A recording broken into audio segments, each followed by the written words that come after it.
Licking the spoon is the best part of baking cookies. But it's a bad idea, because eating raw cookie dough really can make you sick. And not just because it contains raw eggs.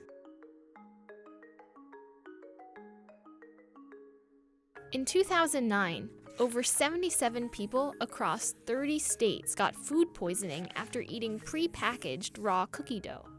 Many experienced vomiting and bloody diarrhea, and some had severe kidney damage. In the end, Nestle had to recall 3.6 million packages of its refrigerated cookie dough. And in 2016, another group got sick after eating raw homemade cookie dough made from General Mills products. But despite what you'd expect, the culprit wasn't Salmonella in the eggs. It was a Shiga toxin producing E. coli in the flour, the same type that sometimes finds its way into romaine lettuce and hamburger meat.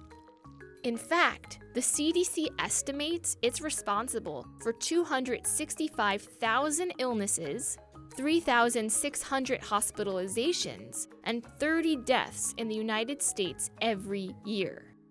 Now normally, E. coli likes to bunker down in moist places. That's why scientists were surprised when it turned up in flour. And even today, it's a mystery as to how the E. coli got there in the first place, or how it survived in the flour's dry environment. The problem is that the bacteria could have infiltrated the flour during any step of the manufacturing process. It might have snuck onto the wheat from animal poop, or jumped to the flour from a contaminated processing equipment. There's really no way to know for sure. Now, just to be clear, although flour was the culprit in this case, raw eggs can still be just as dangerous. In fact, the FDA estimates that every year, contaminated eggs cause 79,000 foodborne illnesses and 30 deaths in the United States. With that in mind, the CDC warns against eating any raw cookie dough.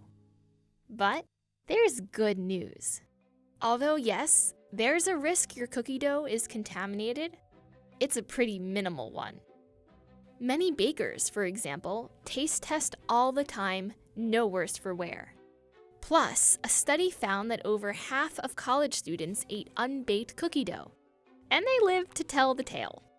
Even better, the risk is lower today than ever before, at least when it comes to store-bought varieties. Because after the 2009 outbreak, companies like Nestle and Pillsbury have started including heat-treated flour and pasteurized eggs in their dough. By heating flour to 71 degrees Celsius, you kill off any E. coli. And the pasteurization process heats eggs just enough to kill off bacteria without cooking the egg. Heat-treated flour and pasteurized eggs also explain why the sort of cookie dough you find in ice cream is harmless. But if you insist on making your chocolate chip cookies from scratch, there's a DIY way to sterilize your own ingredients. Bake the cookie. It'll still taste good.